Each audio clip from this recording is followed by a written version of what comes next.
Welcome to the Woman's Connection. I'm Barrie-Louise, your moderator. The Woman's Connection is a program about events shaping women's lives and helping one gain authentic power on a personal or professional level. So won't you stay tuned? Eating healthy and maintaining your health is everyone's goal. And with me today is Liz Applegate, who is a nutritionist and a physical fitness expert.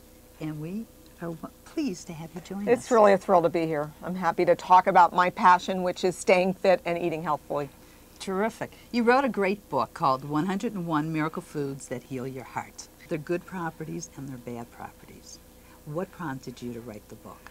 Well, I get a lot of questions about heart health and what people can do. You know, they think everything is off the list when it comes to heart health. Can't eat eggs, I shouldn't eat steak, don't even let a potato, look at me. People have all these concepts. And what I wanted to do with this is give people permission to eat lots of different kinds of foods. Chocolate, eggs, steak, almost everything. And I show you how to put it all together, how the foods affect your blood cholesterol levels, how they affect your blood pressure, and really show you that you can eat healthfully. It can be fun. There are recipes in there, and it shouldn't be such a challenge. Eating is about pleasure, but also about good health. Now, one of my favorite foods that you said you can eat is chocolate. Well, chocolate's a food group as far as I'm concerned. It's one of those wonderful foods that people get, they feel good about it. And now we're finding out, actually, research from University of California, Davis, my home institution where I'm a professor. We're doing research looking at the properties of chocolate and the health benefits, and we're finding that it actually helps in the whole process in preventing vascular disease in many different ways. And so people shouldn't take that to mean that they can eat a pound of chocolate without some detriment. It does have calories, but what we're saying is go ahead and have an ounce of chocolate, have fruits and vegetables, have whole grains, get your exercise, but chocolate is an okay food, especially for your heart. What do you consider the core group foods that everybody should have? Well, I devised in this program, in going through all these foods, I devised what's called a simple six. And by that I mean soy, that's category number one, soy with other beans. And we know that beans and soy have some heart healthy benefits. So I show you, depending on your calorie needs, how much soy to take in. Then the second group is, of course, we have meats, and that includes fish. Then grains, fruits, vegetables, and fats. And people think usually if you're eating heart healthy, you don't want fats in your diet. But there are some fats that are actually great for you. Monounsaturated fats like olive oil, flaxseed oil, which is another good one. So I show you just how to put all those 6 categories together and eat a healthy diet. What clues would you say if somebody is diabetic? Because that's on the increase these days. Okay, diabetes, first, a lot of times people don't understand what diabetes is, and it's an inability to process carbohydrate or sugar, glucose, very well, and the body's not able to get it into the cells. You're not making enough insulin, or it's ineffective. One of the number one treatment for adults, and also, unfortunately, more and more teenagers are suffering from this, is to start exercising. Because when you start walking, or you're able to join a club, or you get on a stationary bike, whatever you do, any motion towards physical activity is going to improve the way insulin works in your body, and your blood sugar levels will come back down. So that's the number one approach. Diet does make a difference as well. I read another book called Bounce Your Body Beautiful. Now, before we get in that, what I would like to ask you is, so many women are going through menopause these days, the baby boomers. Combine eating healthy with physical fitness, or what should a woman start doing? Well, a woman who's going through menopause is facing a lot of changes in her life. Because of the hormone fluctuation, she may be gaining more weight in her abdomen region, which is more of a health threat. And her metabolism is slowing, so it's kind of a double whammy. The hormone changes, the slowing in metabolism, you're bound to gain weight. Now, I don't want to sound discouraging, but what it means for the women who are going through this is they really need to do exercise, both cardiovascular, like walking, as we were talking about, and strength training to help build some muscle, which will build, boost their metabolism and strengthen their bones, which during menopause, they're losing minerals out of their bones because of the hormone changes. Balls. You've got a whole book on balls. In fact, when I was reading your book, you came up with, use a big ball instead of a chair at your desk. I love the idea of using a ball instead of your chair. Well, the whole concept behind strength training on a fitness ball is to give your body some instability, which sounds a little scary at first to sit on a movable ball, but it creates a recruitment type system that you're going to try to stay balanced on the ball as you're just sitting. You're going to use your abdominal muscles, obliques, which are the side abdominal muscles, lower back. Your legs are going to be tightening, so quadriceps, calves, your rear end. You're just getting a workout sitting on the ball, which we don't get from a chair. So just doing that is a good move to do. And then, of course, there are so many exercises that you can do that actually I find, and this was meant for women, that women really enjoy. Working out on the ball in my program is a strength training program because so many women, especially as they go through menopause, everything starts to go, they don't want to go to a club, it's a bit threatening.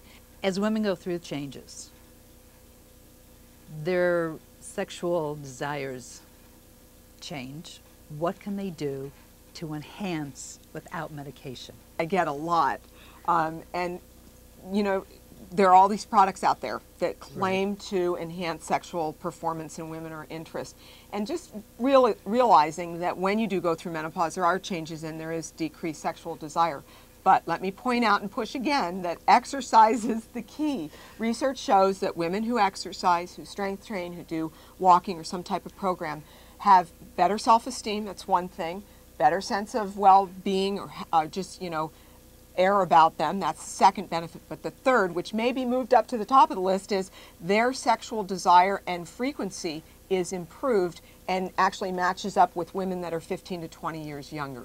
What would you say are the minimum things a woman should do during the course of a day to maintain herself, with the balls or without the balls?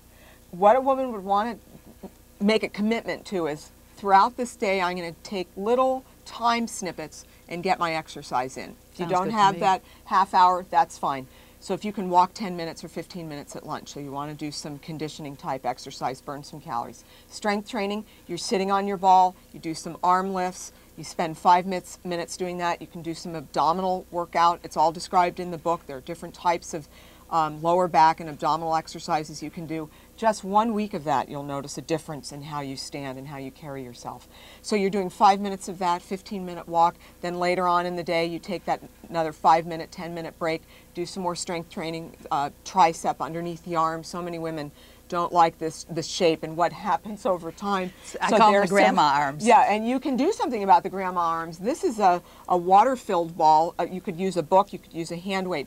But you could sit on the ball and do what I call tricep extensions and extend your arm out, and it tones up this backside, and that's all described in the book. Get some kind of resistance, because what you want to do is provide the muscle with resistance. It breaks down a little bit and builds back up that next 24 to 48 hours, stronger, toned, shaped better, and that's How did you get involved in this since you're a nutritionist? How did you become a physical fitness? Well, actually, my PhD is in nutrition science and exercise physiology, and I've been teaching nutrition and fitness for years. But I used to be a weightlifting type of person. I was a professional triathlete. I would ride a bike for hours and hours. I'd swim. Well, I had some injuries, 2 shoulder surgeries, 5 knee surgeries.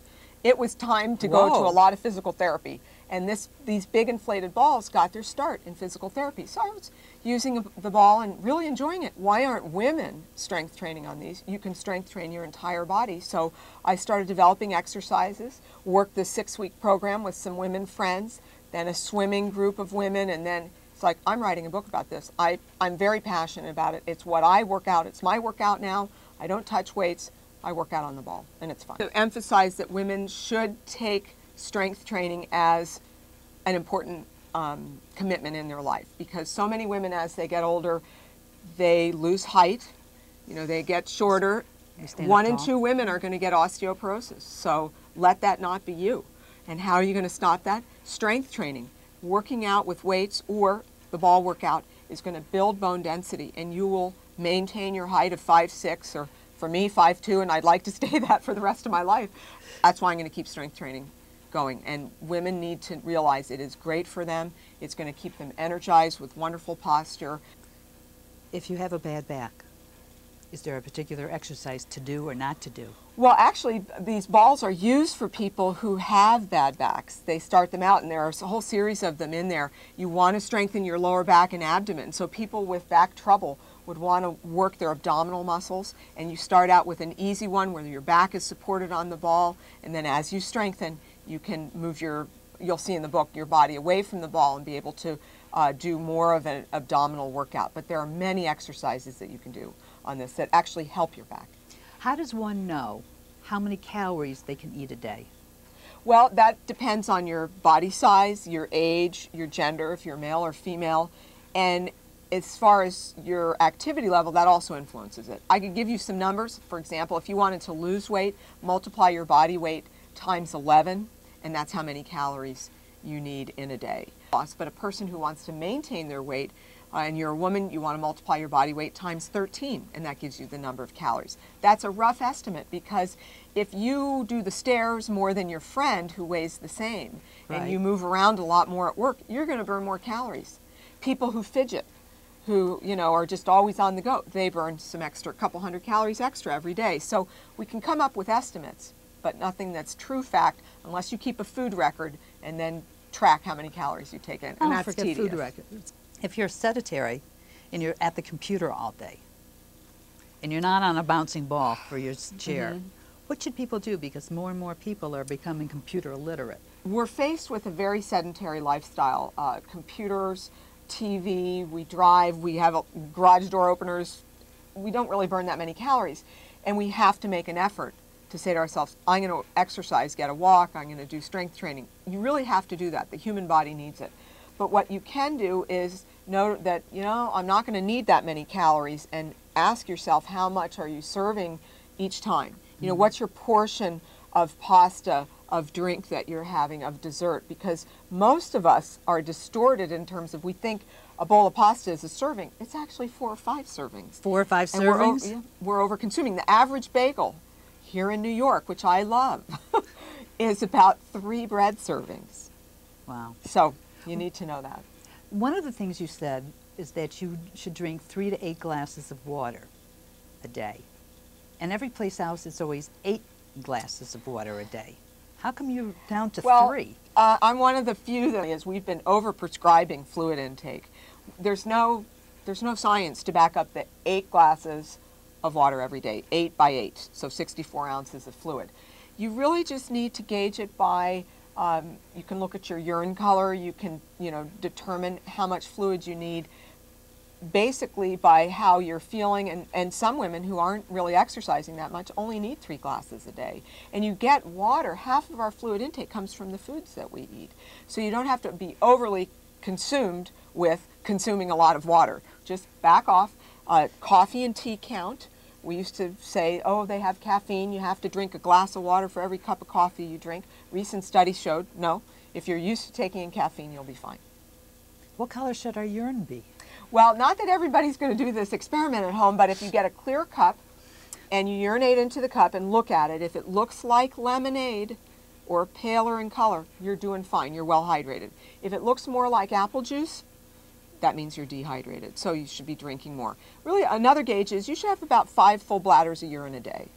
And if you note that you're getting up every hour, going to the bathroom at work, and you've got that big thing of water by your desk, you're drinking too much. It's not going to hurt you. Liz, I want to thank you for all this fun. information, about nutrition and exercising and maintaining our health. It's terrific. Well, I love it, and I hope a lot of other people out there take the advice and get moving and eat the foods they like, but also some healthful foods that are good for them in the long run.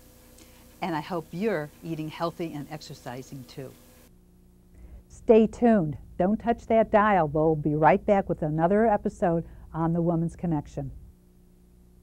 In 2002, Americans spent $13.1 billion.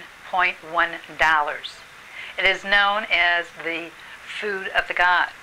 And now scientists are discovering all these antioxidants that are making it a healthy food. And what am I talking about? I'm talking about chocolate.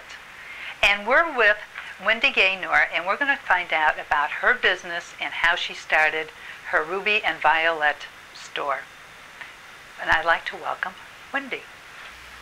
Wendy, thank you so much for letting us come in here and take a look at your store and find out about running a business based on chocolate. Well, thanks for coming. I appreciate it. How did you get started? Oh, God. It goes back probably 15 or 20 years when I was trying to think of gifts to give my children's teachers at the holidays. So it evolved from baking and dessert sauces and candies that a friend suggested that I turn it into a business. So how did you come up with your recipes? Well, it actually, my grandmother was a baker, and although she never taught me to bake, she allowed me to watch. And so I just sort of picked it up without even realizing that I was picking it up. And so actually one of her more popular recipes was a chocolate chip cookie recipe that although she died in, this sounds really weird, but although she died in the mid-70s, I have a cookie jar in the bakery of one of the last batches of chocolate chip cookies she makes. So even though they're like almost 30 years old, they're here with me. From there, you started to sell your products from the home? And I started like most, I think, food people without big backing, which is to start in your house. It was, at first, it was a gift basket company, and then at that point, I was selling through word of mouth as well as to like Bergdorf's. And that became so labor intensive. I was still at that point doing it out of my house. It became so labor intensive. Wait a minute. When did you actually decide to open up your store? I'd had the business as a wholesale business and just baking out of a space. When we moved out of the house, we moved into a space in Queens, and we had it as a wholesale business. And then that stopped in '95. And then we picked up again 2 years ago. And I just couldn't give up the idea of doing this, and I hadn't really ever wanted to do retail because I felt it was so much time and I'd have to be here so often. But we found this space, and it was very inexpensive, the rent, and we were naive enough to believe that we could open it for like $25,000, which was a total joke. But we took the lease, we had all the renovations done and the decorations, and we opened June 2001. I'm really fortunate. We've gotten a tremendous amount of press, and that has kept us going from, you know, not only from, the problem had always been with this kind of business is that if you couldn't just be a Christmas business. You couldn't survive the rest of the year. But with the advent of the internet and then this incredible press I've gotten, we really do keep going month to month and, you know, get crazy at Christmas, but have a pretty steady business. How do you get your press? I just do it really basic. I don't know how to do it on a sophisticated level, so I just send our press kit and cookie samples to whoever comes to mind. You know, newspaper, magazine people, the Food Network, not really department stores, but if I hear a lead, like when Dylan's Candy Bar opened, I picked up on that and send them product. And we seem to have a really good success rate. People call back and they say they want to write about us, or they call back and say, we'll keep you on file, and if space becomes available, write about you. So we've been really lucky. But I don't know how to do it on any more sophisticated level than that. So you basically do it on a grassroots level. Absolutely, absolutely. And with food, it's easy because you send along the product, so it's not just intellectual. They're not just reading a pamphlet, they're tasting the product. How did you come up with your packaging?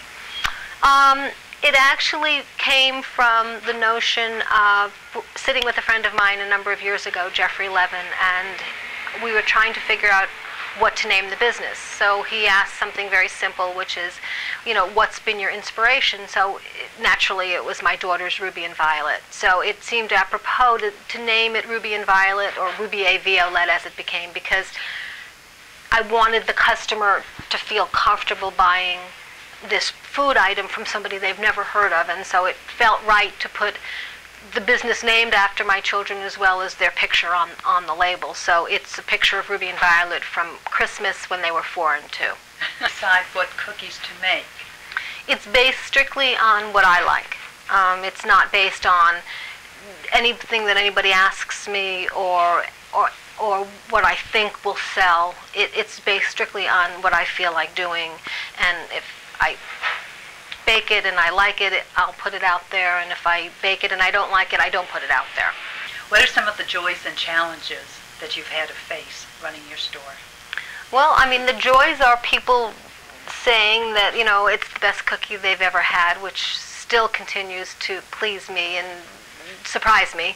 The challenges are trying to, you know, expand the business so it's, you know, not just paying the bills, but successful. And that's been a constant challenge to the more work you get, the more staff you need, the more space you need. So making it a success in terms of my actually getting a salary, that would be success. Right now I just pull my money from the cash register. So it's just, and to keep the interest out there and to not be something that was famous or known 6 months ago, and so we have to keep coming up with either new flavors, or we've introduced a new kids line and get press for that. We'll also be introducing custom packaging, so we're getting rid of all of the tins and the bags and the boxes, and we'll have just one sleek line of packaging. You have to develop a business plan to do this, or was it hit or miss? Well, we did actually the opposite of what you're supposed to do, which is you're supposed to have a business plan before you start. Right. But I don't know business, so I wasn't going to be the one to do it. And my husband is not a businessman. He's a former anthropologist and former attorney, a former litigator, and so he had no sense. So we just sort of opened the place with no sense of where the business was going to come from, other than we thought wholesale, and it was completely the opposite. It's basically retail. We now, in terms of expansion, in terms of seeking financing and getting this custom packaging done, which is tens of thousands of dollars, that we need a business plan for. And we've also been fortunate enough to meet a wonderful guy who's a consultant for a women's business organization that I should know the name of, but I don't. And he works, I think, basically for free. So he's really, Mike goes to him and they consult, and he sort of is teaching Mike how to do it right. So we've done it, we're starting the business plan 2 years into it. But That's not bad. Right, and I think the reality is, looking back on it, is a business plan before you open is rather pie in the sky. It's based on nothing. And at least doing it two years into it, you really do have facts. You have numbers for the first year and for the second year, so your projections are a little bit more realistic. How did you finance yourself starting up? My husband. Ah. And he was not my husband at the time. He was my boyfriend. So it was, and I think, again, had he known what it was going to cost to run this operation for 2 years, he never would have done it. So it was a blessing that we were both totally ignorant. Now, you donate 5% of your net proceeds to the Mount Sinai Trauma Center. Right, the Traumatic Brain Injury Unit. Would you like to share with us? Right, that's based on the fact that, as I said, I had the business as a wholesale business from 1989 to 1995, and in 1995, my older daughter, Ruby, suffered a traumatic brain injury from an auto accident. She did...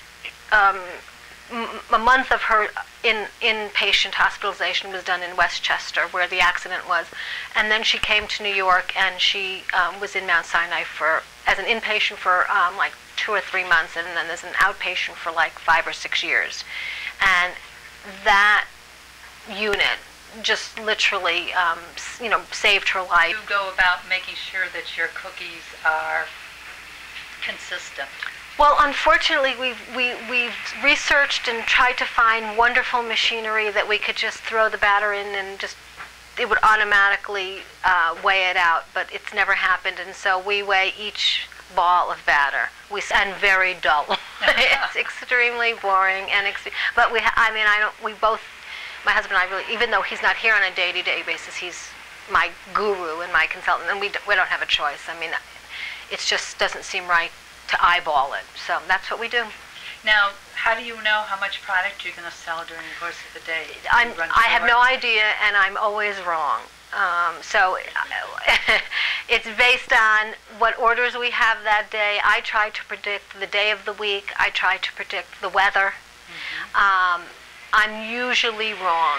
So either we have to bake a couple of times during the day because we run out, or I bake too much, being convinced that it's a perfectly cool, sunny day in the middle of the week, and then I end up with tons left over. What advice would you like to give somebody who wants to start a business? It has to be your passion. It has to be something that you just really need to do.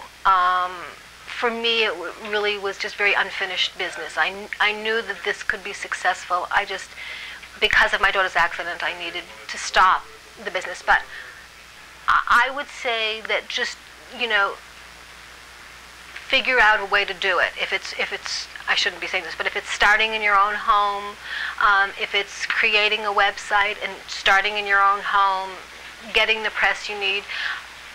I was fortunate. I had, you know, an incredible husband who was incredibly supportive.